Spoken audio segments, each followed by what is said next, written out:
Introducing Athena's suite of publications by the Athena Centre for Policy and Leadership, a not-for-profit, non-partisan think tank operating at the junction of theory and practice. Athena Notes brings you timely from top academics and journalists. Athena Perspectives keeps you connected with the latest trends and developments in Nigeria and the West African sub-region. Policy Pulse delivers monthly analysis of policy trends with Athena Governance Insights. Dive deep into national challenges and policy solutions through data-driven research. Athena Third Tier spotlights local governance at the grassroots level and offering solutions to improve outcomes at the grassroots level. Subscribe to Athena Centre for Policy and Leadership today.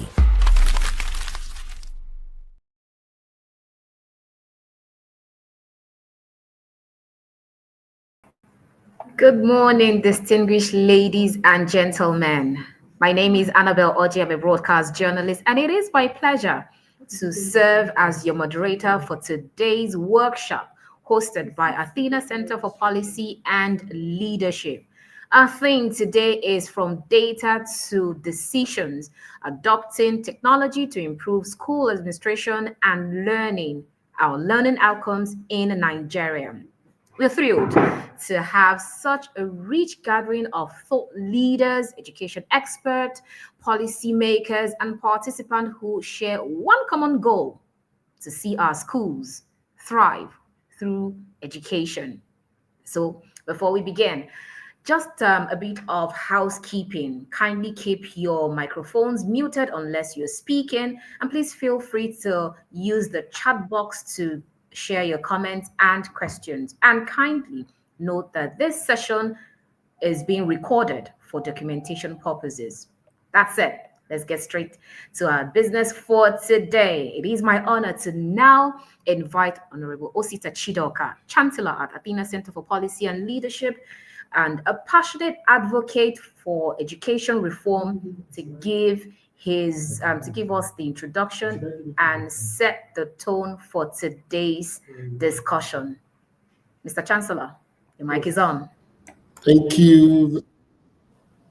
I need to release this.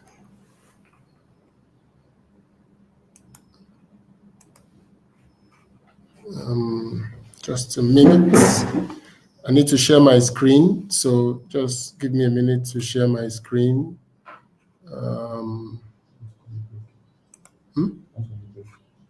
Yes.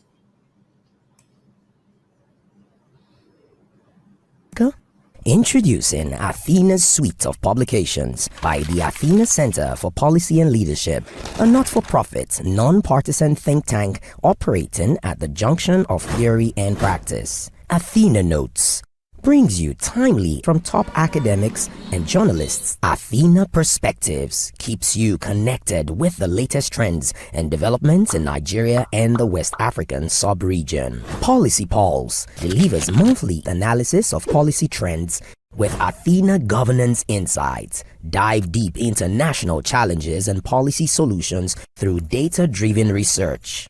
Athena Third Tier spotlights local governance at the grassroots level and offering solutions to improve outcomes at the grassroots level. Subscribe to Athena Centre for Policy and Leadership today.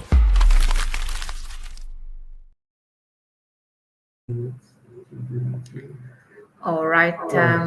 Welcome again, our distinguished ladies and gentlemen, your excellencies, our participants. You're welcome again. We appreciate your time. We promise you that it's going to be an enlightening and engaging workshop today. Just keep your fingers crossed and ensure that you have your writing pad, your notepad, or whatever you need to write with, because there are going to be so much lessons to learn from today's discussion, and we will open the floor to allow you ask your questions, but also keep your comments coming. We'll definitely read them out as when we get the opportunity to. All right, here's mine. So you're welcome again. We can see your comments already. Welcome. We have Royalty. Thank you for joining us. Daudu Lukman, thank you for joining us. Theophilos, good morning to you also. Olumide Omotoye, Thank you for joining us. Good morning to you also. Cyril Itam, thank you again for joining us. Husseini Usman, nice to meet you too. Good morning. And here we also have Ifoma Okolie. Good morning. Thank you for joining us all the way from Enugu State, Ministry of Education. We appreciate your time so much. Tijani Sheyi Samson. Good morning. Welcome. Thank you for joining us all the way from Ogun State. Usman Adamu, thank you so much for joining us. Your contribution is highly recommended. Thank you so much. All right. Without further ado, let's get our Chancellor, Ositas Chidoka, to give his opening remark and set the tone for today's dialogue to begin. Mr. Chancellor.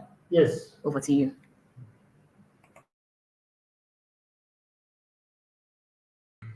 Delighted to be here today. I just had to arrange myself to get my presentation out. I didn't know I couldn't share from my screen. So the first thing today is to welcome all of you to this very important conversation. The first thing is to welcome you to this very important conversation and to say that we are very, very happy that we're having, at this critical time, the conversation about moving from data to decision.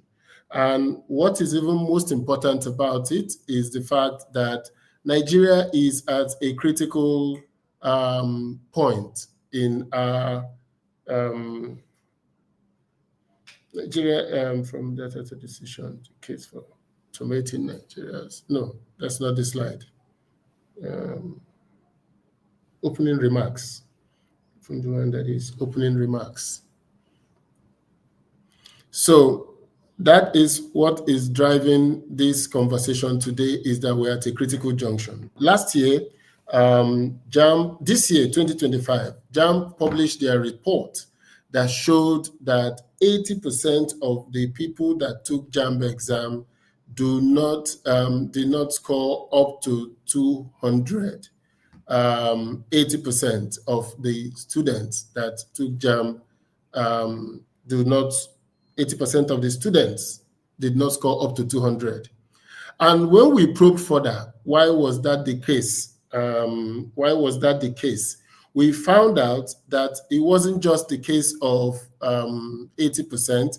It was a case of the fact that students from across Nigeria, that's not the slide showing, from data to decision, the case for automating Nigeria's education 1. That's the one. So what we have is a scenario that showed that 80% of our students failed JAMB. And 80% is not just for 2025.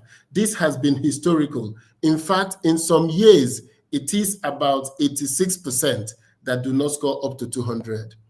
How did it happen that we began to see this information only at the time they took JAMB? That is the critical question. How is it possible that this information only came to us at the end of their school life cycle, when the schools cannot change anything, when we cannot do anything to support the students again, except to say, go back and take JAMB again? So we came to the conclusion that this is truly a national crisis, a crisis of the fact that there is no data to support our education, no data to support decision-making in our education. And that absence of data is what has created the problem we have today in Nigeria. That absence of data is the major problem. The fact that teachers do not know, school administrators do not know what they need to do at any point in time. The fact that we do not see the information in real time to take a decision that students in this school are not doing well here or are not doing well in this course or that course. That students in this school are not able to, the teachers in this school are not able to give the students what they require for them to become real students. That lack of information is at the base of what is happening in Nigeria today. And we need to begin to work towards finding that solution. And the solution we came about is that the first thing to do in Nigeria is to automate our school system. If we do not automate our school systems, then it will not be possible for school administrators to see at scale what is going on within their schools. And this is critical because without the administrators having that information, we will not make good decisions about resource allocation. We will not make good decisions about how to, we will not be able to make good decisions about who gets what in the school. Do this school need more teachers? Do they need more students? What do they really need in each of these schools? Do they need for us to bring in people that will change how they are operating? So, and is this principal doing well? Is this principal in the schools he has gone to? How have the students fared in those schools in third-party examinations? So this is the crux of our conversation today, and that is why we brought all of you to begin to have the conversation. Do you have the slide now? It is okay. So that's the why I would like to share just two pictures from my slide to bring you to the reason why we have this very important conversation. And I'm happy today in this room we have the Ministries of Education, we have commissioners, we have SUBEB chairmen, for us to understand that the challenge of education starts at the grassroots. While so many people are looking at the national issues, at the issues of policy at the national level, the issue of WAEC and JAMB, we at the Athena Centre think that the issue is really at the primary school, secondary school. It is to be solved school by school. We cannot solve the problem at the national level at the time students are in SS3. That is no more possible. By the time the students pass out from SS3, then we have lost that capability. So where we are today is that we want to make sure that that capability, that ability to do what is right, to choose what is good for the students, that the schools are anchored with that capability to do so. Now, one of the things that drove us to this is an experience we had with the state government. We wanted to conduct a study to find out what is going on across the state in terms of the students and conduct a random testing of the students. Sadly, we couldn't do that because the state government had no information about their schools. They had no information about the students in their schools, and that created that problem. So if you look at the slide I'm sharing now, you will see what I said is the current reality. Data collection crisis, basic students data, number of boys and girls in senior secondary school, their scores in different subjects are not easily available. Each time you ask for it, they had to send to the zone or to the school to get that information. Extended delays, what should take stretches into 3 months, incomplete results even then. And this is a governance gap. It is not it's not a technical gap. So I have an example of Montgomery County in the US. Their results, schools performance result, the results students take home is a detailed performance report. Every school produces comprehensive report cards covering academic achievement, year-on-year growth, and English proficiency. So they have comprehensive metrics, graduation rates, post-secondary readiness, attendance, school climate, and equity indicators, all tracked systematically. So we would like to know how many students in every school eventually go from JS1 till SS3. How many people actually graduate from SS1 to SS3? And what were their scores in their third-party exam, WAEC exam, JAMB exam, and where did they go to afterwards? This information is critical for us to understand how our schools are operating. So reports are publicly available, benchmark, and directly tied to resource. Now, if you look at Nigerian's report card, I have an example of a Nigerian report card. What you see in the report card is that we measure subject marks and grades. We measure attendance records and sometimes behavior ratings. So you see the principal writing, Osita is a good student, but he is distracted. He needs to pay more attention on this. This is very important information to parents. The subject marks and grades are important to their parents. But how does OSITA perform in relation to the students in his school, in relation to students in the local government, and in relation to students in the state? That information is not available. We do not know whether OSITA is performing below Anambra State standard or below FCT standard where he's at school. So they don't tell us how the students transition to tertiary institutions. We don't know gender performance gaps in mathematics. We don't know district level literacy comparisons, and we don't see budget priority guidance, because based on the number of students in the school, we can make a decision about how to track it. Now, so in Nigeria, let's make this comparison. While the MCPS standardized test performance published and benchmarked, year-on-year improvement monitored, percentage of graduating on time tracked, in Nigeria, subject marks and grades only. We do not track progress. We do not track graduation rates. We do not track disaggregated by gender, ethnicity, income, gender rarely compared, and the public transparency, reports published online with ratings, only private to parents alone. So we need to get to automation. There is no feedback loop. Invisible inequalities exist, missing transition data, and limited strategic planning. These are the challenges of our problem in Nigeria. The fundamental difference is that MCS system has system accountability plus policy planning tool. The data drives funding decisions, interventions, and teacher allocation. In the Nigerian approach, individual assessment, parent communication is what we get. Data sits in filing cabinets unused for strategic planning. So there is a policy gap in Nigeria, and we need to automate our system to be able to do that. So the path forward and what this conference seeks to do, as Wendy comes to speak to us, is to share with us what it means to be an education administrator, what type of data you need, and how current technologies like AI can even fast track what we're saying, how we can convert written text into digital information, how we can digitize data so that we can drive policy and save the life of children in Nigeria. Thank you very much and welcome to this conference. Thank you very much, Honorable Chidoka, for your powerful words and for laying a strong foundation for today's dialogue. Thank you so much. Today's dialogue is especially close to my heart because my personal mantra is, in God I trust.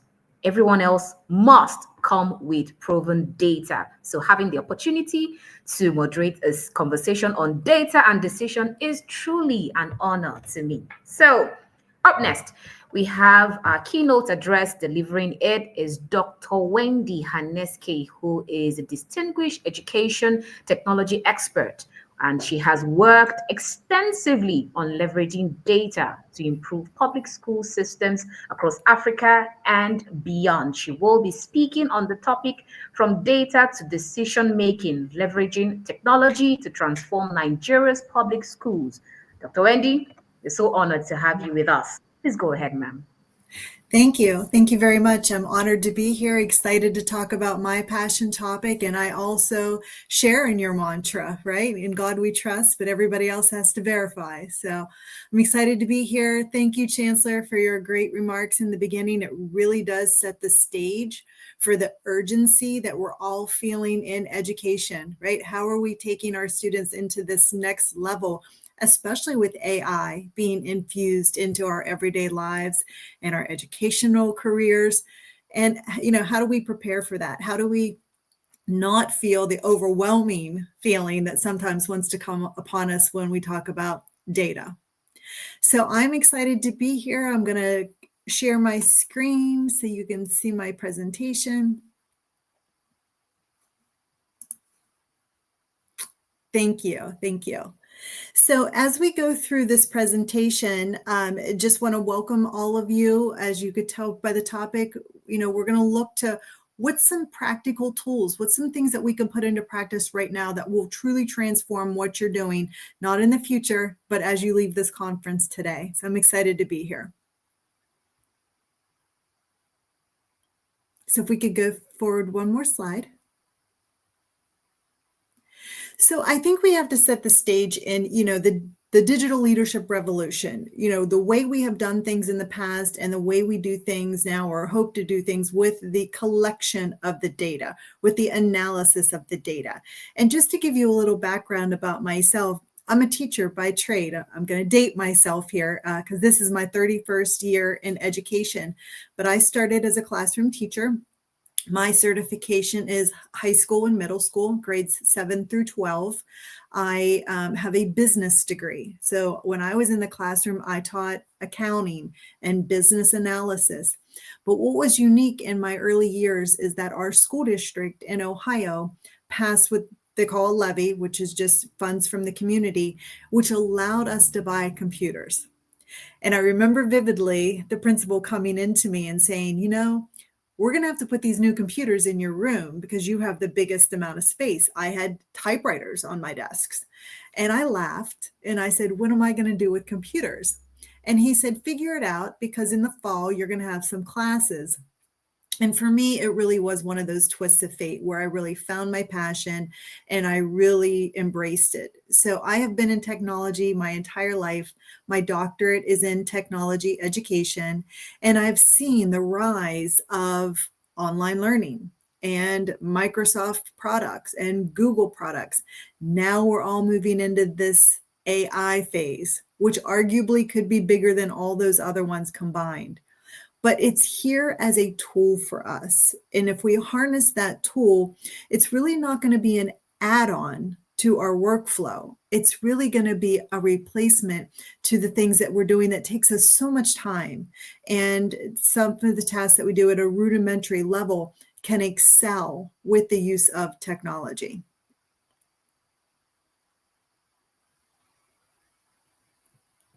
So why does this matter? Well, if we look at the big picture, enhancing efficiency, what does that mean? Saving yourself time. I call time our most precious commodity, right? It's what none of us have enough of.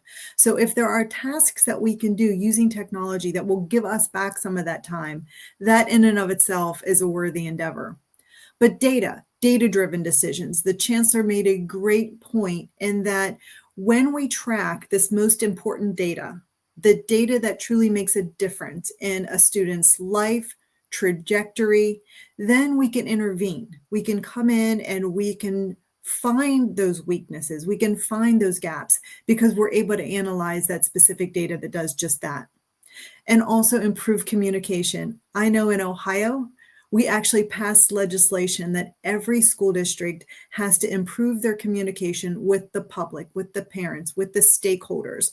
So there are certain characteristics of school websites, school communications that get sent out that have to include everything that the school is doing, even including the specific curriculum that's being used, all in an effort to build that student as a whole with everyone that they come in contact with, not just their school and their teachers, but also the parents and the community members.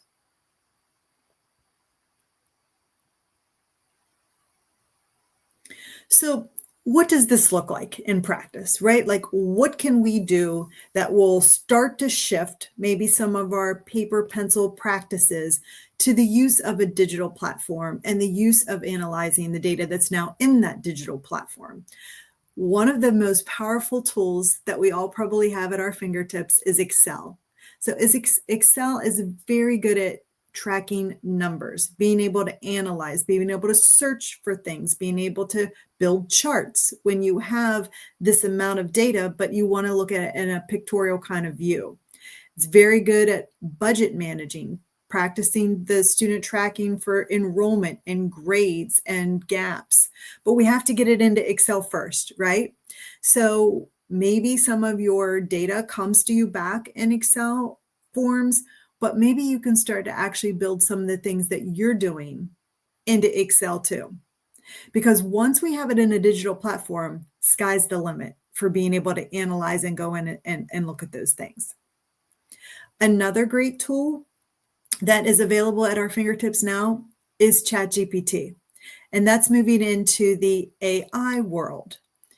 And we'll come back to that in just a second, because I could talk about AI for days and what it could really do to transform your work. But another one is Gamma. As we are preparing for today, as the chancellor was preparing for the day, you're building slide decks, right? Your passion topic. You want to get that across to your audience. But sometimes you get caught up in the technology, right? It does feel like an add-on. Like, I want to present this topic. I want to have a presentation and a visual to kind of go along with it. But the thought of creating a PowerPoint presentation or a slide deck seems overwhelming. I don't have time for that. Well, I'd like to show you today another tool, very low bandwidth. In fact, it can be an app even on your phone, called Gamma. And you can create a presentation on any topic with literally just your words. So hopefully we can look at that in just a minute. And then finally, ChatGPT. So can we go back? Yeah, thank you. So ChatGPT, again, app right on your phone. You don't even need internet. If you have cellular data, that will work as well. But if I were to leave you with one tool today to say, go and try, go explore this, it is ChatGPT. ChatGPT is what's called a large language model. So if you're listening and you're thinking, what the heck is a large language model? Well, this is a very simplistic definition, but if you think about all the data that's out in the world, the internet, libraries, social media, journals, imagine having companies that have enough compute, and that is a key word, to house all that data so that when you come in with your prompt, and that's another key word, it's basically what you're asking it to do, then it can analyze that data for you and give you a synthesized result. You also have the ability to upload your own data and ask questions. So let's go back to the Excel spreadsheet. Maybe you have a spreadsheet full of student data, maybe test scores that you're trying to analyze and looking for those gaps in the gender or in the mathematics scores, and it feels a little overwhelming. ChatGPT will allow you to upload that exact Excel spreadsheet, and now you can ask questions based upon it. What data do you see in the mathematics? Do you see any trends? And what AI is very good at is analyzing data, making predictions, and giving recommendations. It is what I call my personal assistant. Now, it's not perfect. You all maybe have heard the 80-20 rule, where it can do about 80% of the initial lift. You do your 20. But can it make a huge difference in your lives? Yes, absolutely. So let me stop there and ask the moderator, am I able to share my screen so that I can go into a couple tools and show some things?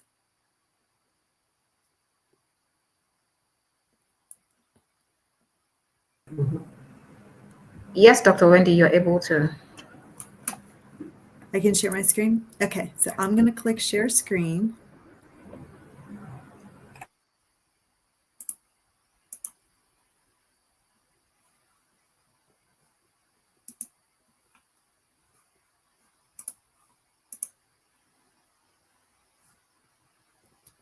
And can somebody tell me if they can see the spreadsheet that I have up?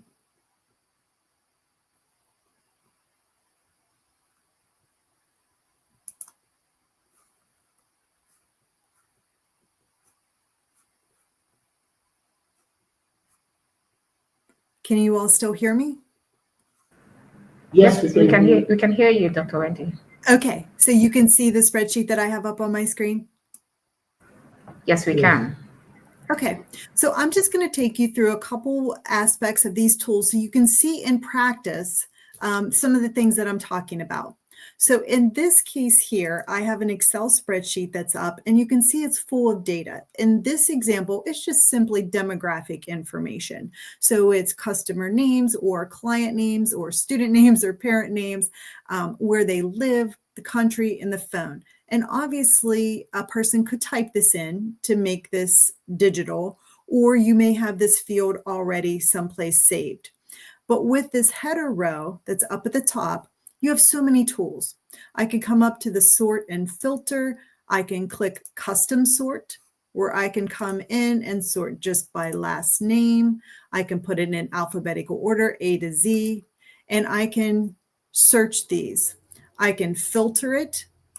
And when I filter, I have a drop down for each one of the header rows that I then can say, you know, I only want to see the people who live in this city. When I click OK, it now narrows that amount of data to just the city I chose. I can come back into city. I can select all again, click OK. Everything comes back. So there are just basic tools in here that let you work around all of this data. Another example that I want to pull up is a smaller data set of, let's say, by school. You have different fields you're monitoring, like how many teachers are at this school? What's the average test score? What's the attendance rate? What's the dropout rate? When you have data like this, you then can again still do the same sorting like we just did, but you also have the ability to look at some charts. So to put this data that's in numbers right now into an actual chart. And you can do so by coming to insert, coming over to the charts. You have bar graphs, you have pie charts, but then what you can do is see this in this nice pictorial way. You can add a legend and a chart title.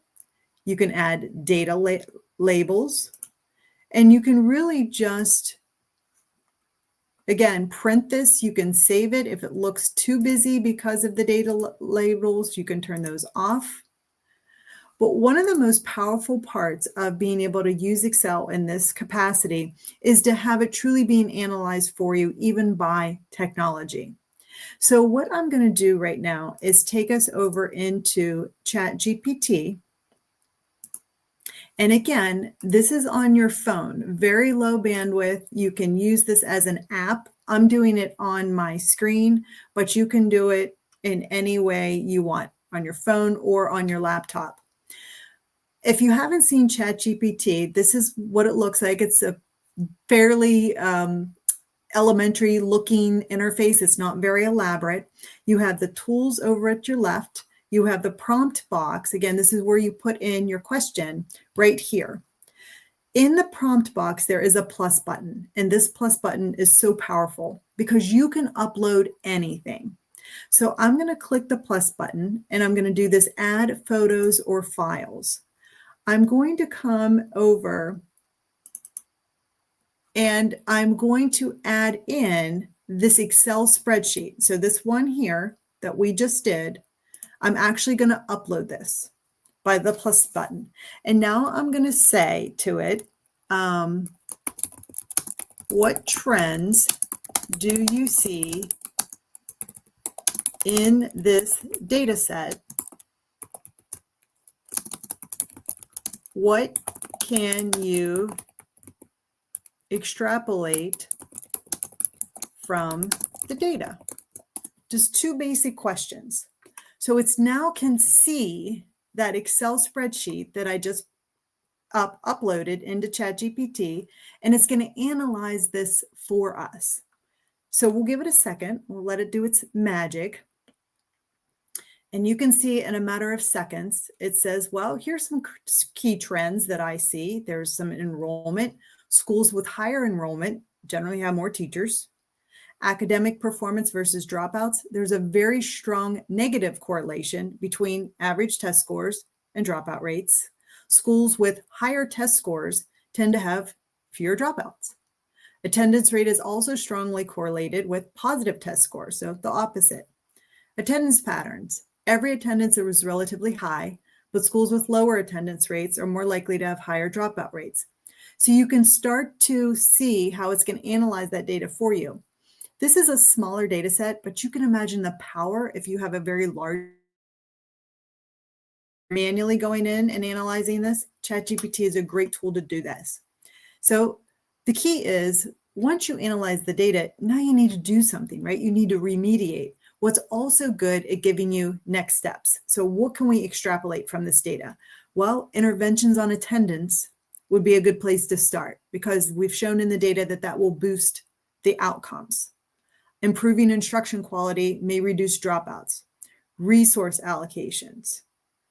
Risk identifications. And then ChatGPT is also nice because it almost attempts to read your mind. What is the next step? Do you want me to create a visual of this data with a few quick charts? So yes, of course, we'd like to see what those charts are. This powerful AI tool can build so much for you, even to the point of just basic letters. Maybe you need a letter to the community on XYZ. You come into the prompt, you describe the letter you want. In a matter of 3 seconds, you'll get a beautiful letter that you can copy out and you can mail. So I asked for visualization. Here it goes. It's giving me a few. And you can download these. Underneath everything, this little icon here says copy. So you can copy everything that we just did into Microsoft Word or Google Docs, whatever you use. You can share this with somebody else, but you can see the true power. So we're going to come back to ChatGPT in just a minute, but I want to also show you that presentation builder because I think this is powerful for each one of your roles. And this is Gamma. So as I'm into Gamma, I'm going to click this generate because we're going to generate something. We're going to make something. So Gamma is very good at building a presentation, a web page, a document, or social media. We're going to use a presentation for today's example. And you can pick how many slides do you want. Cards is just another word for slides. And I am going to copy a prompt into this. What's a prompt again? It's just, what do you want? What do you want the presentation to be about? So I'm going to pick the topic. This is going to emphasize the importance of using technology in education. Show how technology strengthens leadership, improves efficiency, supports data, and prepares students for a global future. I kind of set the tone, make the tone authoritative yet motivational using real world context and simple visualizations. So this is my prompt. This is what I typed in that I want. I'm going to click generate outline. Because we picked 8 slides, we are now going to see the outline that's going to come on each one of those slides. So underneath that, it says, well, how much text do you want on the slide? Do you want a little bit? Do you want a lot? We'll just leave it here. What kind of color do you want? And do you want AI images? And I'll say yes. So now I'm going to hit generate, and it's now going to build this slide deck for us. And really, if you think about it, what did I do? How much work did this take? I basically just put in my prompt of what I wanted, accepted all the rest of the defaults, and now it's building me this beautiful slide deck that I can then present on my topic to my group of teachers, to my parents, to my community members, or even to each other as administrators. So we'll let this finish and we'll take a quick peek.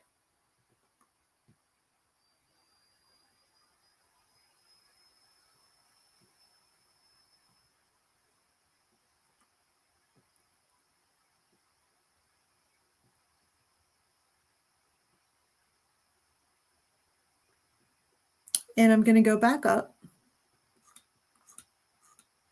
And let's just see what it did for us. So just quickly looking, here is slide 1, 2,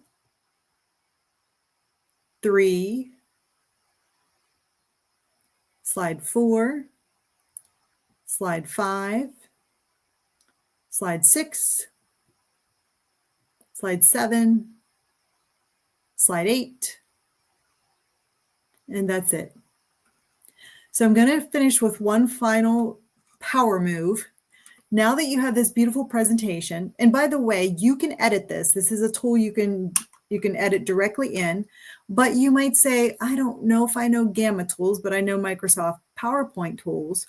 You can click share, and there's an export button. So you can export this directly to Microsoft PowerPoint and do your edits there. What I'm going to do, however, is click this export to PDF. Basically, that's just allowing me to save this presentation I just created on my machine. I'm going to come back to ChatGPT. Remember, we were looking at the data set. I'm going to click New Chat, And remember this plus button. I'm telling you, it's powerful. I'm going to upload, add photos and files, that presentation that I just created in Gamma. So I'm now putting it into ChatGPT. And I'm going to say, make me speaker notes, guided notes, and an agenda to present this presentation to my teachers. It can read what we've just uploaded and build the additional resources, the technology resources that we have put in. So we can take a look. Here is the agenda to present that you can use. Here's speaker notes to help you get through each one of those 8 slides. Here's guided notes. So as the teachers are listening to your presentation, they kind of have some notes. And it's asking me, do you want to create a teacher handout, a 1-page summary with the key visuals? You can just say yes and keep building your resources. This is so powerful because that plus button can also, you can take a picture of handwritten notes. Maybe you have a lot of notes. Take a picture with your phone, use the plus button to upload that. It can read it too. It's very, very good. So just to finalize, I just want to motivate you to just try something. If I was going to say pick one tool, it would be ChatGPT, because ChatGPT is a multi-purpose tool that you can do anything with.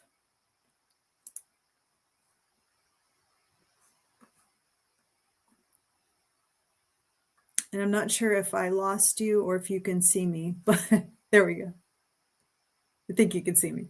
Okay, but that would be my recommendation. We are now all moving into an artificial intelligence world. And so if you want to dip your toe in the water of something, my recommendation would be ChatGPT. It's an app on your phone, very low bandwidth. All you need is cellular data too if you don't have the internet. But the power that it can do for you is, skyrocketing. So with that, I'll end. Be happy to answer any questions, or we can move to a panel discussion and we can go from there. All right, thank you so much. Thank you so much, Dr. Hanasky, for that insightful keynote that you've given us. You've actually given us a lot to reflect on as we move on to the panel session for today. Thank you so much.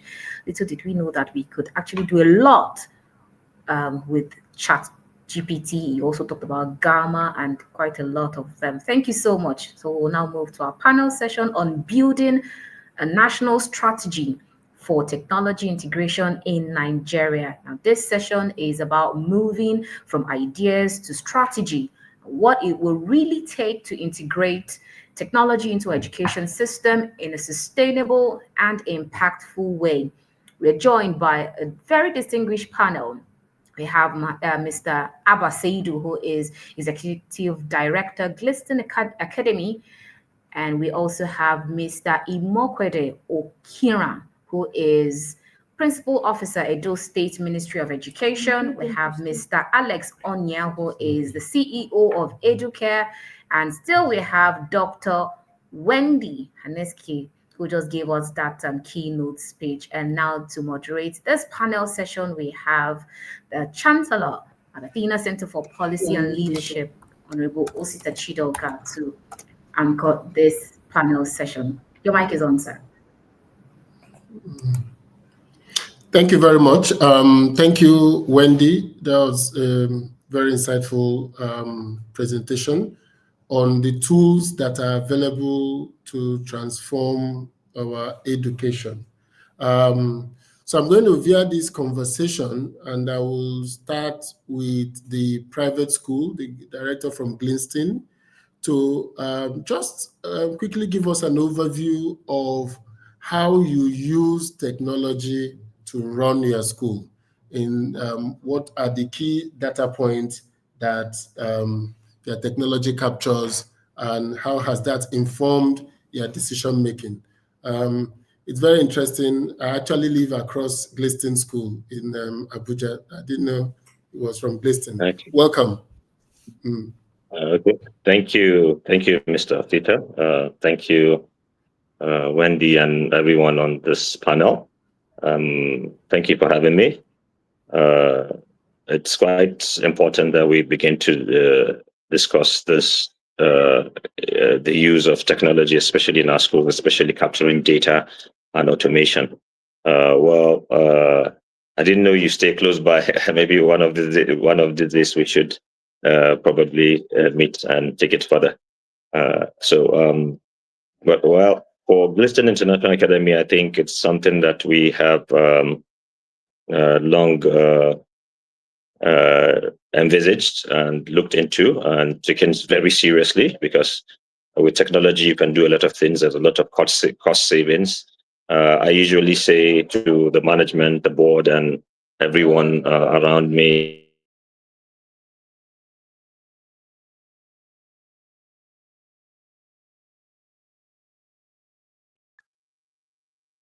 sorry, I just got lost a bit for a while. Okay, what's the cost of doing this one? What's the cost of not doing it?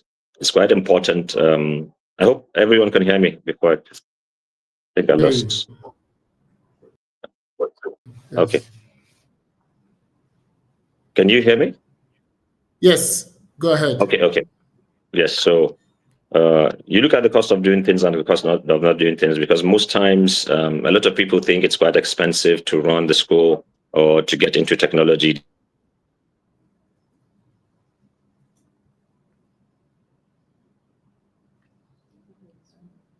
Is it also him? But sorry, I'm having a lot of data issues.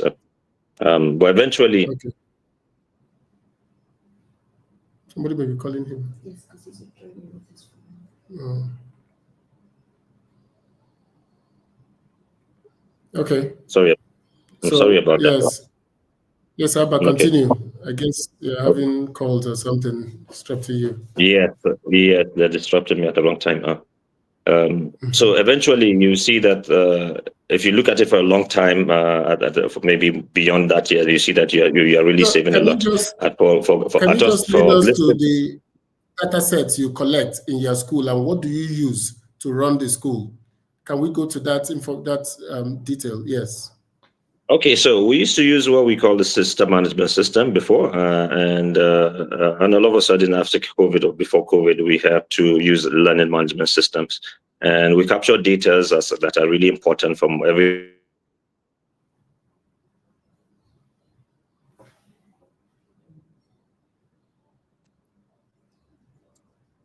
attendance rate, enrollment rates, and quite a number of things to inform our decision making, especially on the board.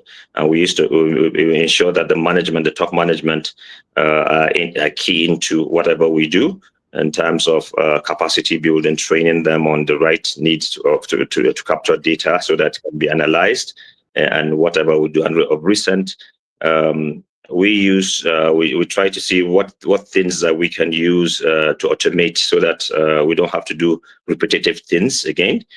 These are the things that we used to, the tools that we use, because there are some things that you can just allow the machines handle. They do it so well without errors.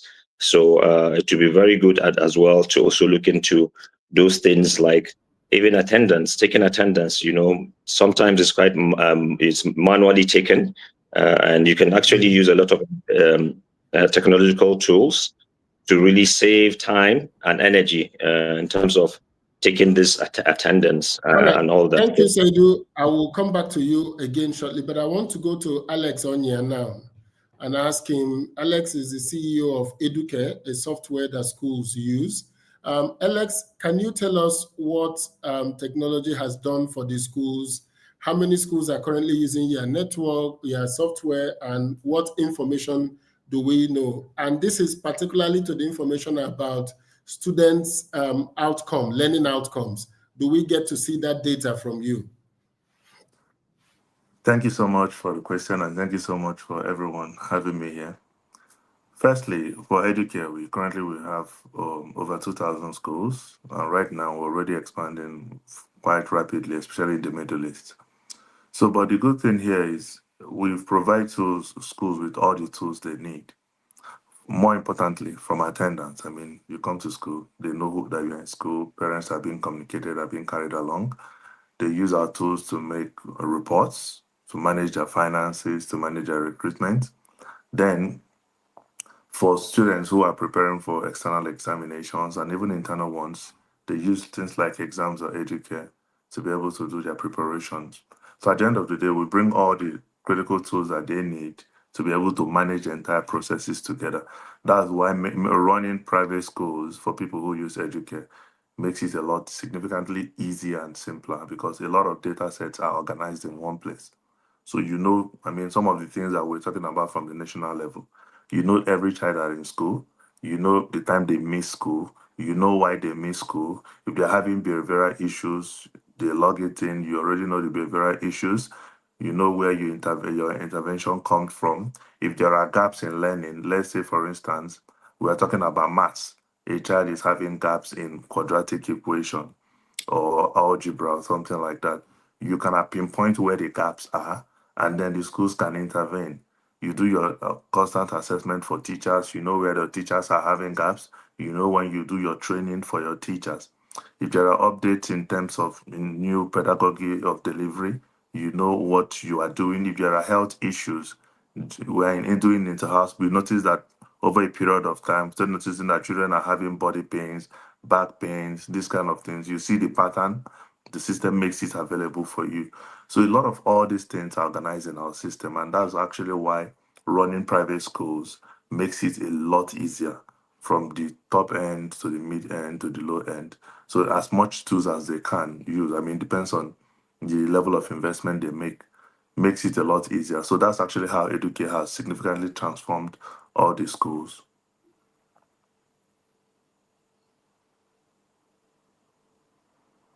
Just before I want to quickly ask, so does Educare data makes it possible for the school to take strategic decisions about number of teachers to hire, subjects that are being problematic for the students?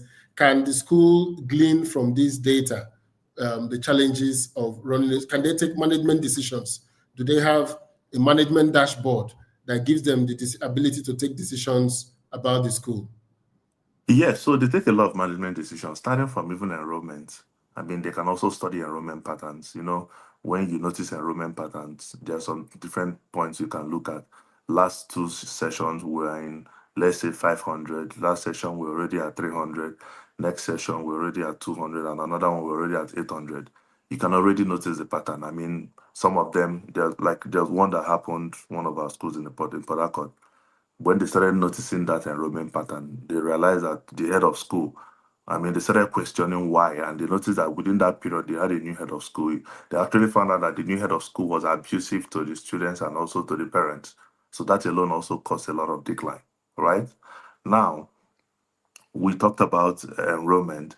In terms of, there's another question you asked, sorry, I missed it. Can you ask that other one, please?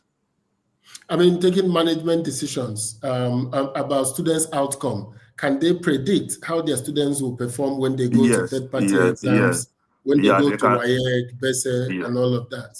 Yes, they can accurately predict, actually. They use the system for their internal assessment, for their practices. And the system also gives them like a progressive trend. So before the exam, you already have a clear idea of what, at average, what your children will perform, how your children will perform, actually. So once the external exam outcome is not meeting that trend, they already start flagging it. So we use that even in this current JAMB and WAEC. That's why when we were bringing up those cases, we were very sure that something was wrong. And when they had to remark, we were very correct. So everybody's studying that pattern. As you do your practice, you study the pattern. You know where your children are having gaps. You know how they are closing those gaps. So you can already say that this set of children are going to score between 320, like this ranking exam JAMB. 320 to this. In WAEC, they're going to score A's. So you are very sure, right? So when external exam outcomes are changing, it's very easy to know. So our system provides those tools. So it makes it super easy for them. So those kind of decisions, our system makes it very easy for them to take. Thank you very much, Alex. Let's take this to Edo State before I come back to Wendy, because I have some important questions for Wendy. She will soon leave us, but let's go to Imokwede on Edo State. Trying to digitize education at scale in a state, what are the challenges and what are the opportunities? What did you people learn in trying to do the Edo Best program? Are there lessons for other states, and what were the critical success factors? All right. Good morning, everyone. Thank you for having me. So before the Edo Best program, we did what we call a diagnostics or an enumeration exercise where, with the use of technology, we needed to know the number of schools that we have and the facilities that were there in the schools. We needed to know students' enrollment attendance by gender. We needed to know the status of our teachers, and and so that this enumeration exercise will give us future action when it comes to decision making. So these were the technological interventions that we tried to address, and the first one was teacher presence. We wanted to know if the teachers were in school, not just in school. When did they get to school?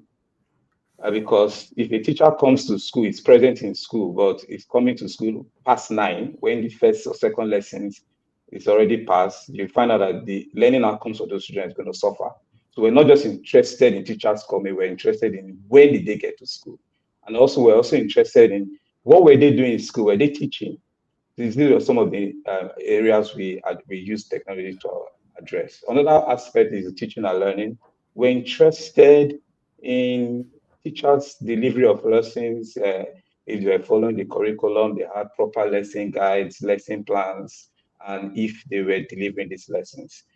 If they were if the rural had to reach remote, riverine, were they following these lessons weekly, or they were skipping lessons, choosing topics that was easy for them to deliver? We also wanted to address teacher distribution. Most times you look at some local government, they'll tell you they're short of teachers, whereas these teachers are concentrated in the urban area, but in the rural area, you have few teachers. So teachers who have all kind of political connections would remain in a particular school in the urban area for a lot of years. And if you transfer them, they want to come back to that same school. And you'll be hearing, we don't have teachers in the state, we have shortage of teachers. So we needed to look at if it is true, if the data backed those assertions, if we had fewer teachers in the state. Then we also intended to identify trends in students in retention from one class to the other. After enrollment, are the students staying in public schools? Are they leaving after one term, second term, or after a session? We wanted to look at the trends in the results. And also, we wanted to address the issue of online classrooms. We were forward thinking. We didn't know about COVID in Edo State, but during the COVID period, we migrated from, we moved to Edo Best at home. We started doing online classes. It was easy for us because we're forward thinking in our technological interventions. Student data, male and female, where they were located, their family background and all that, we wanted to address those data. The most important one was the school inventory data. Are there seats available, not just in the urban area? Most times people want to focus in the urban area. Are there seats available in the rural, remote, rural areas? What number of classrooms are conducive for learning? Are the seats age appropriate? These are some of the questions that we used technology to answer during the enumeration exercise, and it guided us in deploying the right technological tool. Some of the Can I quickly ask this question? What were the results of this? What were the outcomes for those states for the students? Okay. Yes. What was the outcome of all this in diagnostics, investments in technology? Have you people seen any measurable outcomes? Yes, we have. So this some of the results now. What we had was present and active teachers. Because we gave them teacher tablets, we could track their geolocations if they were in school and if they were teaching their lessons. So we now had increase in present and active teachers in schools.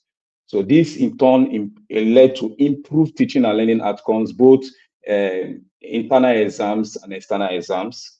And also, we were able to now redistribute teachers to how to reach remote and urban areas. We now found out that we didn't just have Do we have there was nothing do we like have any you know when numbers you on the do we have any numbers on the external exam? What happened in the yes. external exam? Do you have any numbers? So I have that. I would pull up the data before the end of this and share. We have. Okay, just hold on a minute. Let me take Wendy for a minute. Wendy, before you leave, just one clarification for the people here. Sorry, I wanted you to get a feel of the room before you make your last intervention.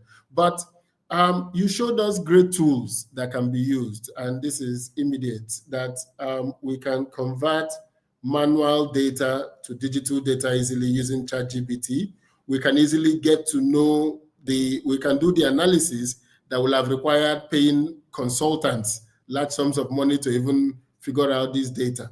Can you give a kind of to do, if you were a school administrator to do, what are the first three things you will do using some of these tools to get your schools onboarded before we start talking about expansive ERP systems?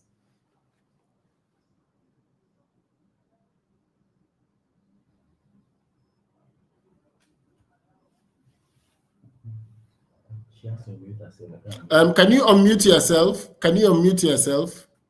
Oh, yes, yes. Yes. I was only hearing a couple different things. I missed the essence of that question. Okay, so my question is, if you were an administrator today in a Nigerian school, what are the three things you will do to get manual schools to start moving on the digital path using some of these tools that are available here today? I'm a big believer in meeting teachers, meeting administrators where they are.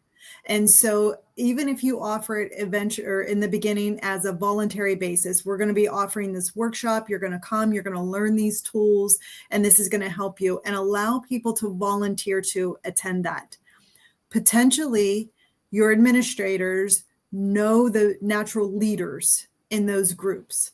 Try to approach them. Try to get them to attend as well, even if it's just one or two, because if you make it effective, and again, what you want to do is find out one of their pain points and then show them a tool that will fix that pain point. Now, this little small group who just volunteered will go out and share the message. Oh my goodness, look what this did for me. This just gave me back an hour every single day or 2 hours every single week. So I would say start small, pick one or two tools with one or two goals and start there.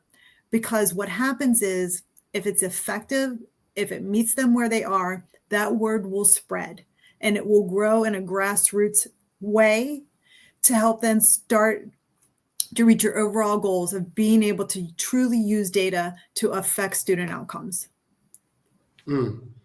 So, Wendy, just as you're leaving, we're very happy to have you, and we're looking forward to a series of boot camps and workshops with school principals, that is, teachers and students in a school, and we're looking forward to maybe, if it's still possible with the US Embassy, to have you at those working sessions, how the schools can begin, because sometimes there's lethargy and there's difficulty in getting administrators to move.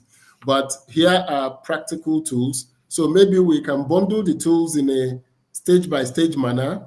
This is what you can do to transform your data into insights. And this is how we can use existing tools to now move this up the rank so that the commissioners of education will have information to make decisions. So thank you very much. I know you have to run off to another event, but this is quite insightful, and we look forward to working with you at later dates going forward. So I'm back to Thank you so much, Wendy. I'm back to the discussant.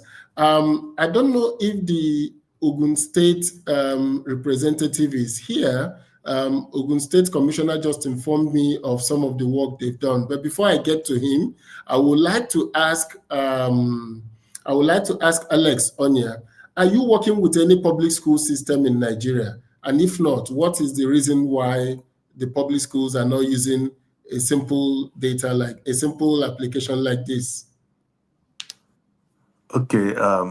Unfortunately, we're actually not working with any public school. Of course, we have the Catholic schools and the rest, but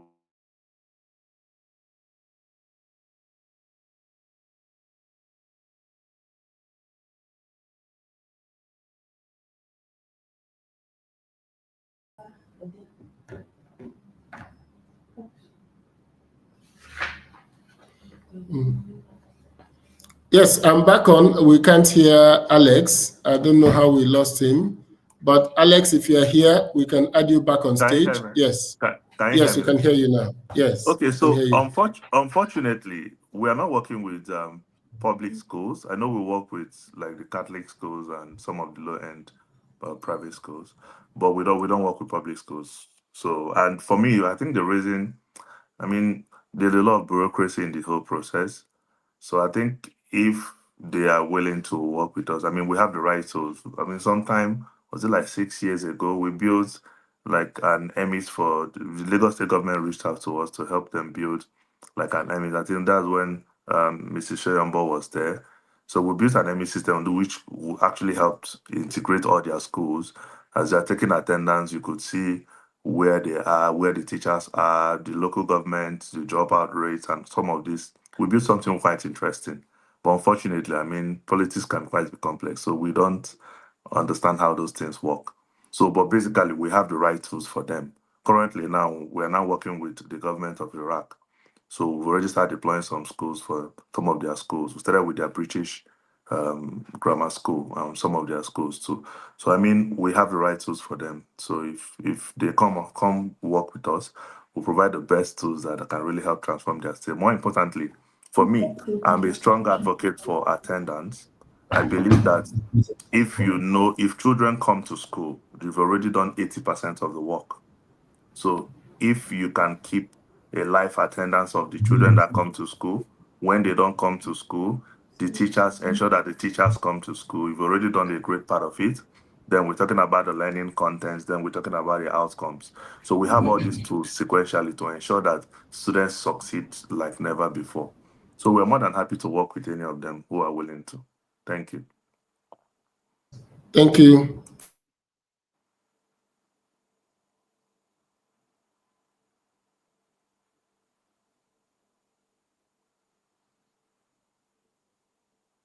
I would like to go back to Edo State, to Mr. Imokwede, and ask him, and go back. He had a presentation he sent to us. Do you want us to share some pages? If you can take like 3 minutes to run us through that slide. Do you want to do that? Okay, so it's fine. I've talked about some of the things there, but let's Okay. just Okay. let's run All through. right. So like I said, yes.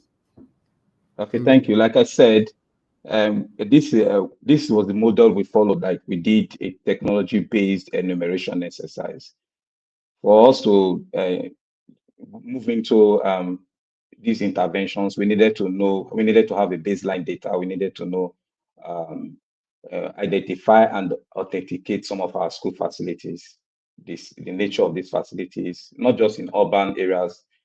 For a state, you have the rural and hard to reach and remote areas, even the riverine areas. And same these are some of the things we needed to do.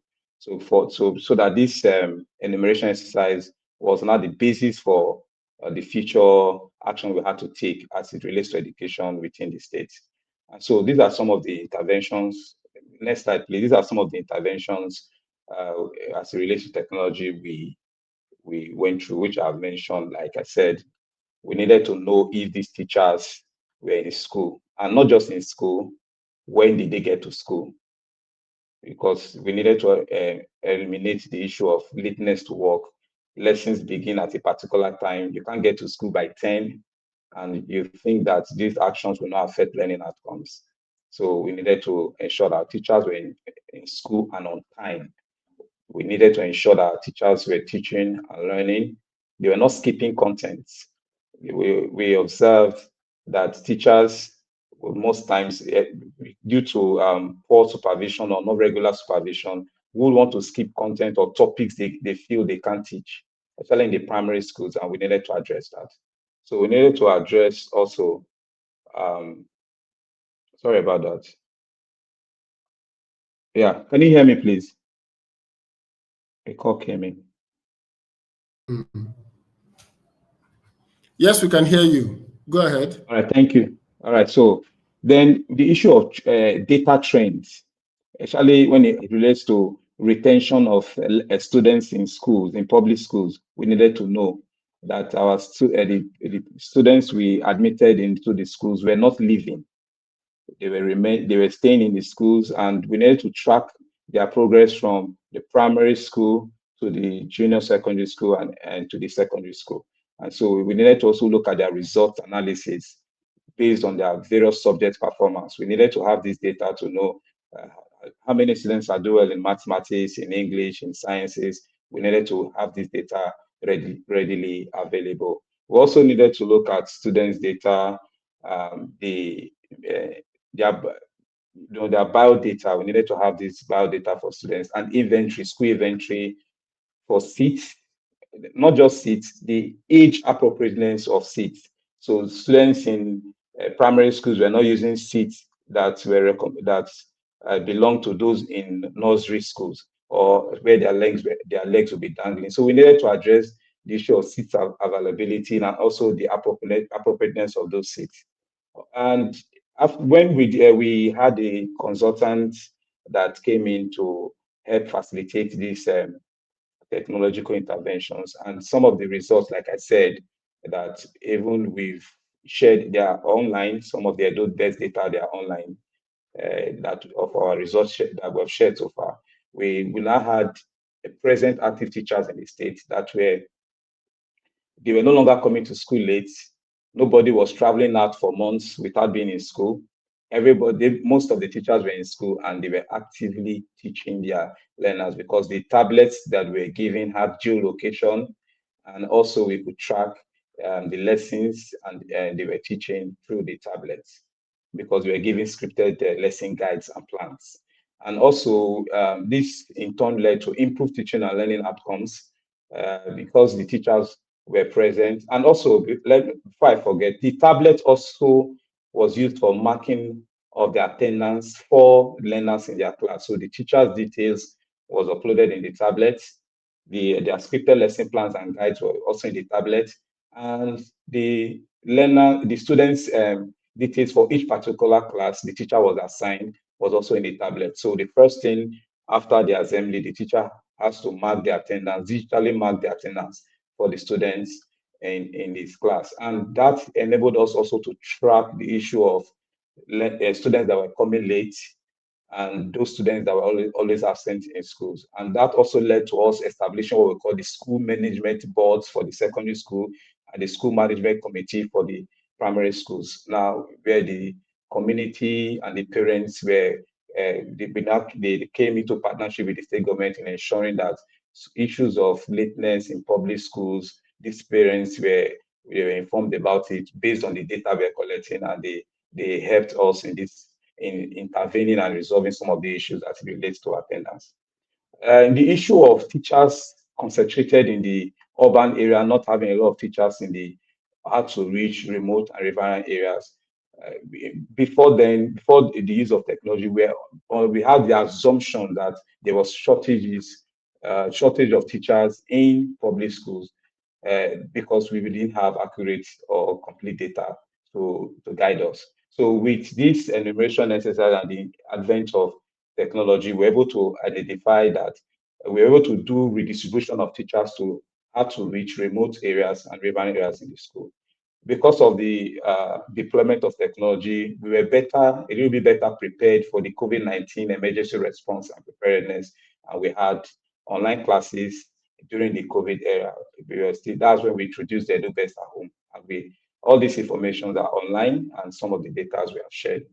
So that's just basically what we have done in Edu so far. Thank you very much. Fantastic. Thank you very much. Why I wanted to double in on Edo State is to show that this is very possible to be done in the local. This is very possible to be done, and where people are doing it, and it is very important that the state government must understand that we need data for people to make decisions. The data we have currently is not useful, does not tell us anything. I met a Nigerian girl, she's Yoruba, she's the head of IT for New York school system. We met at a digital conference in Washington, and she told me that the data they have in New York, that it was possible for her, if I know anybody that went to school in the New York school system, she will find that person and find the teachers that taught him different subjects. So when their students take third-party exams and don't do well in, say, algebra, they can go back and see the teachers that taught those students algebra and begin to know whether the teachers are qualified, whether the teachers have issues, why the students are not performing well. So this data can go absolutely wide, what a state can do with it, because it's important that we know the weakness of our students, we know where the challenges are, and we begin to go through the process of making it work for everybody. So I think that before we start rounding up, I'm going to once again ask Alex Onya a vital question. The point is, most people will say that private schools are for fee. So you get paid because the schools will pay for this technology. Most public schools are free, and the government have low budgets for running these schools. How will it be possible for government to employ third-party companies like yours to provide this data for the schools in the state, considering that all over the world where we have looked at, in the US, in Singapore, in Korea, the schools this technology is provided by third-party contractors, because government don't want to go and build a system that when this group leaves office, another group comes and they turn it around, or they don't want to use it. So they normally rely on third-party contractors. How is this thing possible to be a cost that the states can see as an investment, unlike private schools that can transfer to students? Is there any model you have that can make this possible? Okay, thank you so much for the question. So I'd like to refer back to one of your words. You know, education is actually an intentional investment and not really about an expenditure. I've seen currently now, I'm in Amsterdam. So now I'm engaging a lot of schools across different countries in Europe. And I have seen that, for instance, this investment that they make is now a culture, right? You know, just the way we work with private schools, almost all the top private schools in Nigeria, they use Educare, right? And things they do are not really because it's more like they don't have an option. We need to understand the critical importance of these data sets, just the way the private school understood it, right? That they can actually not survive without these data sets. The states need to understand how important this thing is. So for us to be able to have like a state, like the public system, like maybe like a special module that can actually make it significantly cheaper for them and a lot easier to manage, definitely we can make those things available, right, from our own part. But it still boils down to culture. Because one thing is for us to give them the software, right? Another thing is for them to invest in actually the hardware, the connectivity, and the power to be able to enable all their schools be able to use this, because it's not just about having one computer. You need to have quite a number of hardwares that can actually power all their schools, the schools in the remote areas, the schools in the urban areas. But the culture becomes very different. I know one of the things that made even the change in the UK, one little Ivorian girl that was killed, I think it was in 2004. So that changed the entire safeguarding culture in the UK. That made the government take everything a lot more seriously. So I think the government needs to understand how critical these data sets are. it is not, there's no other option than to be able to absorb and maintain this data. So because of this now, the investment needed needs to be there. So Educare will always support, will provide those tools. I mean, what like a James Hope or Grange uses, it may really not be so feasible for an average public school. So we'll make those tools that can actually work for them a lot easier. Probably reports, attendance, and some other analysis that can make, I mean, even teachers, that can make a lot of learning a lot more effective at the public level, right? And we'll keep improving as they make more investments. Because all these schools you see, they have dedicated IT officers and IT team. Like, I mean, the school like Grange probably have like 3 or 4 people dedicated for just the IT. So, and I don't think government are willing to make those kind of investment. But even if they have one IT officers in every government school, that is already an intentional change, because government schools don't have IT officers. Probably what they have is a computer teacher, which sometimes, I mean, of course, they really don't pay so much attention. So we need IT officers in every government school, right? So that they can actually take this technology very, very seriously. Once we have this, with Educare that we actually have one of the best tools you can ever see in the world, right? Schools are adopting us in Europe, schools are adopting us in Middle East, and we have almost all the schools, top schools in Nigeria. So what it means is that we're actually doing something really, really right? And we are competing globally. So if we have these things, why can't we make the entire country work effectively, right? So we will always support, we always build more things that can make us outstanding all the time. So what I'm basically saying is that investment and that culture change and that deep understanding needs to be there. Once they can get that, then we'll move. I hear you loud and clear, and this is important. We have most of the commissioners here present, or their representatives, so they're hearing us loud and clear that there is an important need for us to move into this era of digital information systems. The Commissioner for Science and Tech, Commissioner for Education from Ogun State, I don't know if you are here. I wanted to ask a question based on the comments you sent to me. So if you are here, please come in with the speaker link so we can bring you up to answer that question. But before you go that, I want to go back to Abba Seidu while we are waiting for Ogun State. I want to go back to Abba Seidu. Abba, just as we are rounding up, what would be your recommendation to the public school systems? I'm sure you've had the cases of students coming to your school from the public school system or teachers you hired from the public school system. I can see there may be a culture shift. So what would you say would be your recommendation in terms of running schools, going digital for the public schools?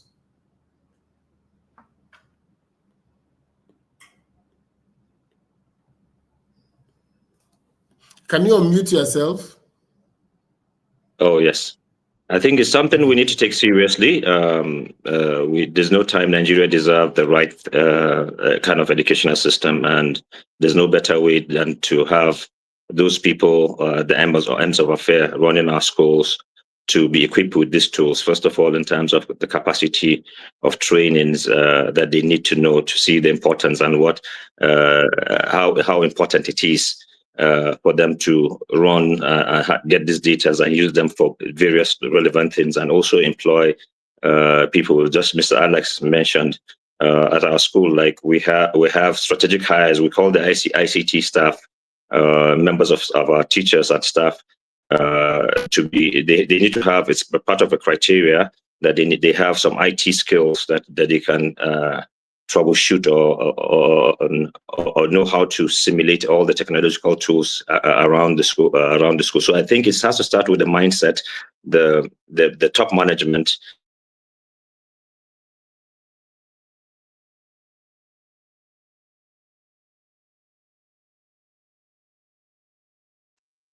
Those are the top chain in the educational sector need to know the importance of having these tools as importance for data sets, for having to get all this accurate data, and also the mindset needs to be changed, I think, because with everything, there are a lot of bureaucracy. You can see Mr. Alex has challenges with public schools because a lot of bureaucracies that and most of the old ways of doing things need to really change. Yes. Yes, so they need to really change to focus to what is needed. And in today's world where the AI is already everywhere, we need we need the personnel to really handle all this things. So from having to have every school need to have a management system, and I think the policy makers need to really focus on some kind of policies, whether they're for public schools and private schools. We need to have like a common set of data that we can measure or kind of analyze how our children are really doing, because we are not even satisfied with the kind of even data that we have before you would even put them to a language model. We don't have the opportunities to have this data to even analyze that, rather than to even take it further to synthesize and make something meaningful out of it. So it is important. Yes, Abba, thank you. Thank you. I think I get this point. Sorry, I just have to intervene because we're winding up. I have the Commissioner for Science and Tech from Ogun State, Professor Bayomi, and a lot of interesting things is happening in Ogun. Can you please share with us some of the steps you've taken so far in moving from data to decisions? You can unmute yourself. Yes, thank you. Yes. Yeah, thank you very much. Well, it's a pleasure to be here, and I actually. And if you can turn on your camera, it will help. Okay. Yes, I will do that. See. So okay. yes, I will do that. Yeah. So I said I didn't know that I will have to speak, but notwithstanding, I think it's good to just a minute. It's good to also say something, at least to share with us here. In Ogun State, we actually started using technology. Can you see me now, please? I'll try to put on the. Not yet. Not yet. He's sharing his screen. Oh, you're sharing your screen. Yes. Also, okay. Yes. I don't know. Yes, we're back to you. Yeah. So I want to also share the screen. Maybe I'll be. Okay, you're sharing your screen. Go ahead. Yes. Yes. I'll be able to show you some things. Like I said, for us, I hope you can see something deeper or something. Can you see? Yes, deeper. Yes. Yeah. Okay. Yes. So just because of time, I know I don't have much time to tell you that we actually realize the need to use technology to drive the education sector early enough in this administration, and we introduced what we call the digital platform for education revitalization, which is actually the technology platform for what we call the Ogun State Education Revitalization Agenda.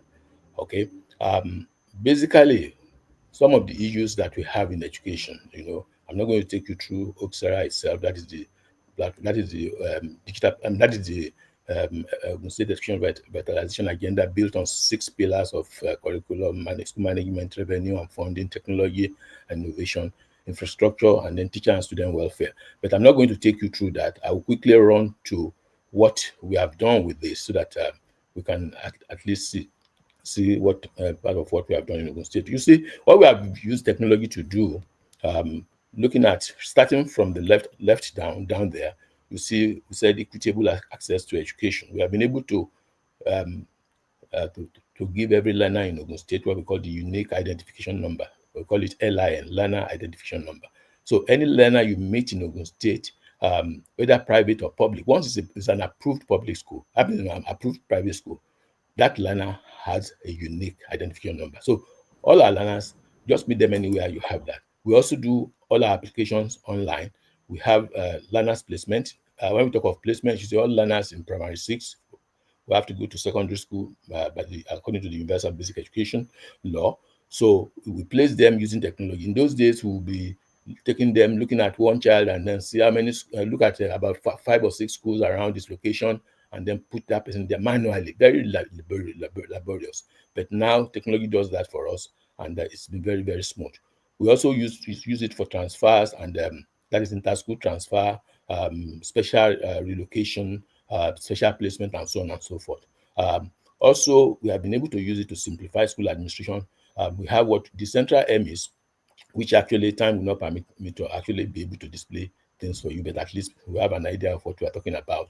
And then school management, the profile management, we use it for profile management. That is for the entire data of the learner in school. School management, the processes in the school, we have been able to integrate technology to do it, even including school attendance, marking of values. We don't use the register again, that is the paper register. So every teacher can mark the attendance of their student every day. And the classroom management is also done through that. Even we assign classes, we assign subjects, subjects to teachers and classes to teachers for every term, every session. We move learners from one class to the other after the examination. Our examination management, we have also been able to use technology. We have even used technology to the extent that we produce even our optical recognition sheets from the Ministry of Education in Nigeria. We are probably the only Ministry of Education I know in Nigeria that is doing that. And we're able to do it because we have a robust database through which we can actually appreciate even the sheets that the learners will use, no matter in the rural area, wherever they are, as the answer script is getting to them, it's already appreciated with their learner identification number and every details about that learner. And then we have the result dossier, which is like the report sheet. So before it was paper, but now in Ogun State, even if you are in the US, anywhere you are in the world, you can actually access the result of your awards by just simply going online and putting the learner identification number there, and then to show you the performance. You can see it every year, every term, and so on and so forth. We have been able to use LMS also to improve teaching and learning. We have standardized lesson notes, and then we do assessment and so on. That's on the area of improving learning outcome. Then on revenue, we also have the aspect of it that we use to some extent for payment issues and so on. But when it comes to government revenue, we also have some limitations that we have to work with the Ministry of Finance on this, which is actually normally it's just to be sure that we have that particular application also, which is actually on and running, and we are using it in connection with the Ministry of Finance. So we use data generally. We have been able to use technology. School location is available on our platform. The infrastructure data also is there. Through that infrastructure data, we are able to also find out what and what each school needs in terms of infrastructure. And the only challenge we have with that is that the teachers and the head teachers, principals, and so on are supposed to give some sort of feedback by going there to provide us real-time maybe data. But we do training for instance, in the ministry, we do training every 2 weeks for all education officers, and then we do training for our teachers also, so that they can actually improve how they use the platform for the benefit of what we are doing. It has made it possible for us to get a lot of analysis. We are able to take decisions based on some of these things we get from our platform. For instance, when we want to give scholarship, maybe people approach us for scholarship and so on. Instead of running through the files to know when and who will actually be considered, or who will be given scholarship, we use this information. I'm just showing you some of these things. For over 2 million LIN has been generated. That is over 2 million learner identification number. Learner identification number will actually be it's almost synonymous with NIN in the case of our country, talking about getting NIN. This is the online application enrollment that I mentioned. Our flagship schools, for learners to get into those schools, they get the form online, and then they also they're able to do exams, which we also prepare the OMR sheets for them, and then scan it in the ministry, and we're able to release results within a very short time. So I've mentioned school transfer. with the school transfer, because we have digitized everything, it is now not possible for any principal to just bring in any student or anybody to just bring in any student. There's no learner in the school that we cannot account for. So for any learner to be in school, we have to know about the learners. For learners to move from one school to the other, we will definitely do. Government has data. We have all these details about our school, about our learners, about our teachers. That's another aspect of it. All the teachers in the state, they have unique identification, and we know where a teacher was last term. We know where a teacher was 2 years ago, and when we do posting, we use it to do the posting. So both SUBEB and TESCOM are also they have keyed into this, including the Technical Education Board. They have keyed into this, and we are using it to run the entire education landscape in Ogun State. So for private schools, a number of under the table things that they do, they are no longer able to do it. For them to present learners for WAEC, they must be learners that have been in school, and we'll be able to trace them. WAEC itself has identified this. In fact, the Minister of Education learned about this, and he invited us to make presentation. So we have to see that learner, and that we can trace. The issue of malpractice is a big issue in this country. They bring in grant sellers to come and write WAEC, people that have never been in school, because it's just a matter of registering them for WAEC. But that is no longer possible in Ogun State, because we have to be able to track that learner, and that learner must have a learner identification number. And once it doesn't have that learner identification, which is actually a big thing, the learner identification number is very key. And I would say, even if every state in Nigeria cannot do any other thing, let them start by trying to identify the learners in the school, identify the teachers in the school, and then be able to also know what facilities in the schools are and know where they will make intervention. So even if that is what they achieve first before going to other areas, that will solve a lot of problems in the education sector. And of course, like I said, we can use it for all other things like the report sheet and all other things that we have used it for. So unfortunately, I didn't know this is the report sheet, for instance. Yes. So since I wouldn't have time to make a proper, but at least I've been able to whet your appetite to have an idea of what we Thank you. You more than whetted our appetite, Commissioner. This is great news. This is good news for us. We're happy with what is going on in Ogun State. And this is the beauty of platforms like this. What we at Athena Centre want to do. We want to take what is working in some states and share it to a national scale, so that others can begin to adopt. The issue of learners' ID, the unique identification for students, is so critical. I have been pushing it for the years. There is no way you can know students, because there may be 5, 6 Osita Chidokas in a school, in a state school. There can be 10 Musa Muhammad. But with their unique ID, you will see when they move from school to school. I saw one state now banning students from moving to another school in SS3, because some schools are success centers. So when it's SS3, students migrate to those schools to go and take their WAEC exams there. And some schools have now said you can only take WAEC where you did your SS2. You can't move. You have to stay there and conclude. And this is because of the lack of learners' unique identification number. That unique identification number will make it possible to track the life cycle of a student from primary school all the way to senior secondary school. And like you said, if that is one thing every state does, that will be the beginning of the journey for moving from data to decisions. And I think that I have somebody from Niger State, the former commissioner. She's here. Okay, she's not yet here. She didn't sign in. Okay. So she wanted to make an intervention before we come to a close, but we're beginning to see where we're headed in this. Number one is that we've gotten to the point where we're saying that, okay. Okay. Liz, can you connect your mic, Niger State, Dr. Hadiza Sabe Mohammed? Can you connect your mic and camera so I can let you into the stage? If you can hear me, just connect your mic and your device is not connected. So if I put you on stage, they will not hear you.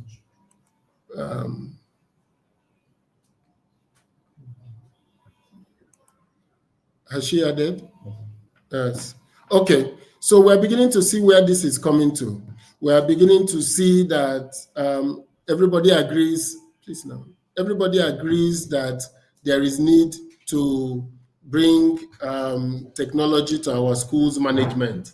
Everybody agrees that there is need for us to invest in the future of our children, but the political will, how we are going to do this. Nasiru Danzaria has just told us that Katsina State have started creating unique identification number for all public schools.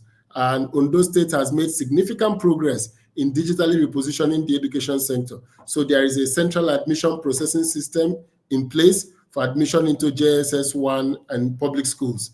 These are great news. So we need to systemize and standardize this system so we can make comparisons between state and state. At the level of the federal government at UBEC, at the level of the federal government, there is need for them to see data and compare which state is doing well compared to others. Because at the end of the day, the technology is not an end in itself. It is a platform for us to be able to make informed decision. And what is going on now is that we're not making informed decision. Decisions we're taking about our schools, the budget is not driven by needs, school by school.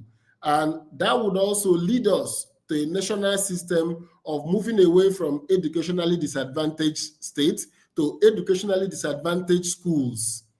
Because you can't go to university, primary school and secondary school in Ahmadu Bello and say to be educationally disadvantaged compared to the person that went to community grammar school, community secondary school in Uniwaya.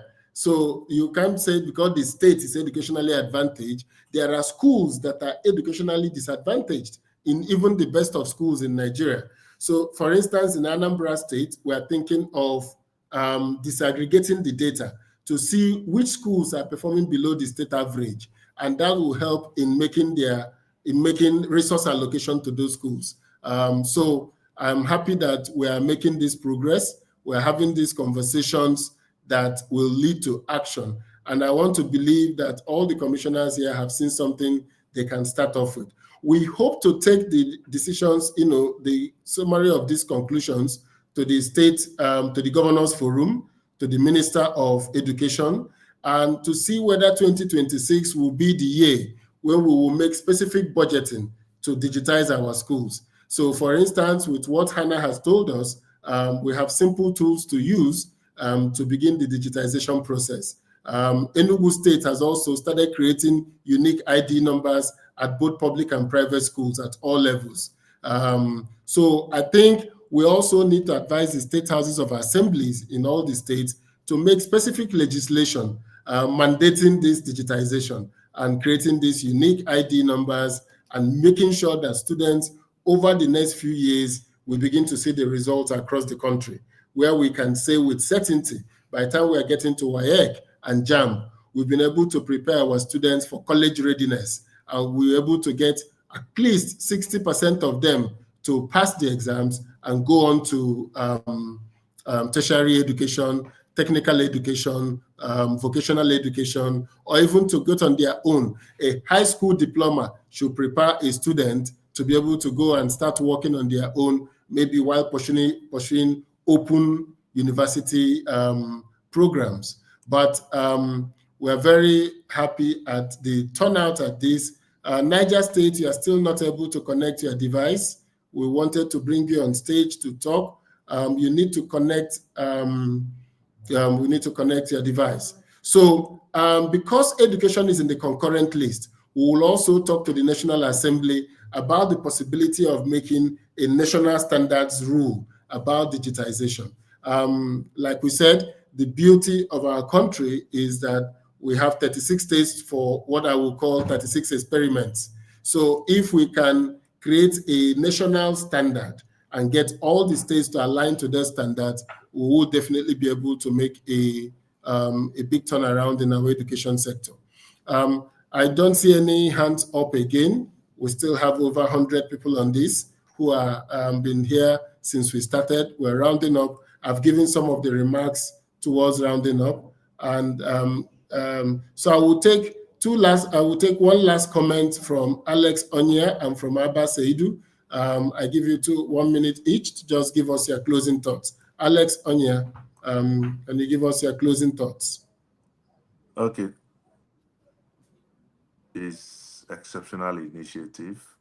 Every major change starts with a conversation, and I'm really happy that Athena is leading the change, and we're more than happy to always support. The good thing is that every single thing we need to be the greatest country in the world, we actually have it. We have the brains and we have the people.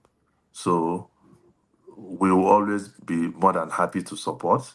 We have one of the best technology tools that you can ever find in the world. And fortunately, we're Nigerian origin, so we'll always be there to support. I like the idea of the student ID numbers, but the only comment I have is I wouldn't want it to be scattered everywhere. Enugu has their pattern, Imo has their pattern, Ogun has their pattern. I think just the way we have a BVN, I think it should be decentralized so that it will be easy to network, because that ID will actually bring rise to a lot of other data connections.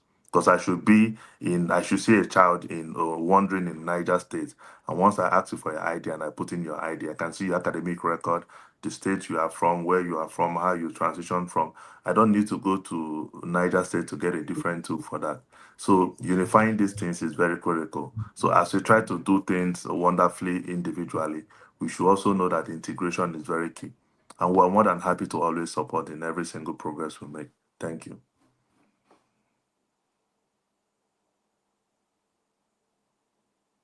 Very valid point here. Very valid point about some form of centralization, because we want to see a student that have transferred. The father is a policeman. He's a road safety officer. He was in Ondo and they've transferred to Edo. We want to see that the data from Edo is following him to Ondo. We want to see that the data when he moves from Ondo to Abuja, that the data is still following him. So there is need for some level of integration and centralization. I think that's a very valid point, that these systems have to be interoperable. The students can also begin to speak to one another. FCT Education Secretariat also has a robust platform now known as FCT EMIS, used for the following: e-lesson notes, e-lesson plan, e-timetable, and evaluation by evaluators from quality assurance. Ondo State students can check their results online. Niger State has already commenced digital placement of students. So these are progress being made by various states, but we need to now work towards a centralization of data that makes it interoperable, so that students from Enugu who move over to Benue should be able to transfer their information into the Benue system without us having the challenge of systems that don't speak to each other. So there is need for some form of integration. Also, students from private schools moving to public schools, students from public schools moving to private schools, there is need for this data to be able to exchange and exchange seamlessly without being bogged down by technology differences. So Abba Seidu, I would like to have you on stage for your closing thoughts. In KB State, we're adopting the DHIS 2 digitization for education management information system in collecting our statewide educational data, all sector and at all levels. Yeah, thank you very much from KB State. Yes, Seidu. Okay, thank you for having me once again. I think we have all it takes in Nigeria to make these changes. People like companies like Educare have all the platform. We also use Educare and Liston International Academy. We should know that education is a holistic approach. So and every aspect you can use technology.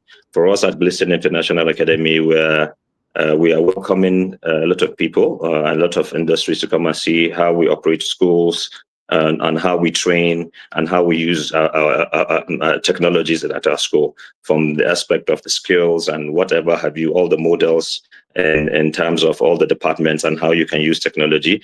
We always welcome people, schools and different people from the education sector. But I think the biggest takeaway for this conference for me is the aspect of the unique identification number, which is the biggest, which is starting point, I guess, that we can leverage to harmonize every data. Because if we have this data and we're able to harmonize each state with their own different things linked with probably the NIN and all that, I think it will begin a process for the future for capturing data and having a policy. And I mean, the Athena Centre should be at the point where, because this is a revelation that we could start to champion this even at our legislative houses or things to see that, okay, we are able to harmonize this data so that we capture our students all along their school academic years. So based on in terms of their behaviors and all that, I think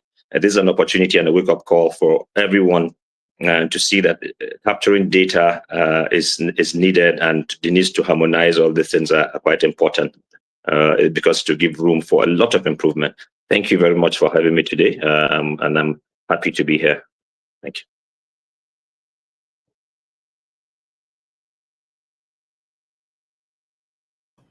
Yeah, thank you so much, everybody. This is very good. This has been worthwhile. On the part of Athena Centre, after we've had all these conversations today, one of the things we want to do is to prepare a toolkit about what an electronic school management system should look like, the kind of data you should look to get to inform management decision. And of course, the states have to make investments in infrastructure. They have to make investments in infrastructure. They have to make an investment in what will make these things work. But at the end of the day, what we want is decision making. We want to see data at the level of, please, can you bring back my slide? I just want to put that last point before we come to an end. There is the Anambra Educators Conference 25. I've started championing of digitalization of all data of students in private schools. So it's important that we continue to position this data to aid the students. And don't forget, we're not making a fetish of IT or data. No, what we're saying is that we need to see the insights that will make our students competitive. We want to know how many students from Benue State Secondary School makes it to JAMB every year. How many made it to polytechnics? How many made it to TVET centers? The data we are collecting today is sometimes very faulty because we find this situation where we find students data that do not inform policy decisions. So when you find students from schools in Nigeria, we don't know where they end up. And at the end of the day, we say 13 million children out of school, 40 million children out of school. How are we getting that data? Because we're not reporting enrollment in a systematic way with unique ID numbers. So sometimes a student has moved from KB to Sokoto and nobody is capturing that movement, and we're reporting them as out-of-school children. Sometimes it means that we have more out-of-school children than we imagine because we're not using our birth rates to take how many students are in school. So if you look at the Montgomery County results that I talked about in the US, it has detailed performance reports. Every school produces comprehensive report cards covering academic achievement, year-on-year growth, and English proficiency. Now, what is important here is that in every school, the data that is coming out must inform decision, must make the commissioner take a decision. This school needs better teachers. These teachers are not Teachers Registration Council registered. How many TRCN registered teachers do we have? And how many of them have attended their courses, have attended their makeup training? So you need to have that information to know the type of teachers you have in your school. So the current reporting system in Nigeria, it doesn't tell us anything about the movement to tertiary institution. It doesn't tell us anything about gender performance in mathematics or district level literacy comparison. So we at the Athena Centre are saying that we will use this opportunity to provide a toolkit and share with the commissioners. When next you have your meeting, we'll be happy to attend as bystanders to just share this information that will help us produce a nation an education sector that is data-driven, an education sector that optimizes and maximizes the capacity of our students and their ability. I don't think that our effort here is just technology. Our effort is to ensure that the results coming out, 80% of our students should not fail JAMB. JAMB exam, 50% average mark of 200 should be something routinely more than 60% should make and take a decision to go on to polytechnic, monotechnic, or going to university, or going to vocational institutions, or even into business. All this should be possible from high school. So thank you, everybody. On behalf of the Athena Centre, we thank you for your participation. This has been one of our most engaging webinars, in that people have been here since 11 o'clock and they have stood firm. We have over 100 people at every point in time looking to this. So thank you very much, and I wish you a very lovely day. We will send the report of this to everybody, and we will also, the link to watch the video offline will be available for all those who participated. There's an evaluation form that we have sent, so please fill the evaluation form. Please, we would like to get feedback. It will form part of our report, so it's important that we bring that. So I hand over to my colleague. Thank you so much, Honorable Osita Chidoka, for moderating that panel session. Very rich insight, and it was really engaging and thought-provoking. And also thank you to our panelists on all that they've shared today. I really had a very wonderful time listening to everyone. And the fact that we have that learner's identification number, I'm intrigued to hear that, because it means that we're not static. We keep moving, and it's work in progress. Thank you so much. And like he stated earlier, a link to the evaluation form has been shared. Data is definitely at the heart of everything that we do here at Athena Centre for Policy and Leadership. So we love to track progress and monitor the impact. Your feedback will definitely help us to improve and do more. Kindly click on that link. It has been shared. Click on the link and fill out the form. Thank you very much for all that we've heard today. Before we wrap up officially, we'd love to capture, before we get there, just a gentle reminder that we will be physically gathering on October 6th at 11 a.m. at the Shehu Yar Adua Center, Abuja, for a major event themed Innovation in Electoral Technology, Gains, Gaps, and the Road Ahead. So we're inviting you all. Please ensure that you also attend. All right. Thank you so much. Okay. All right. I think we can take a screenshot, a group or a group picture. So would like all our speakers to please turn on their cameras so that we are able to take a group picture. Turn on your cameras, and let's ensure that we have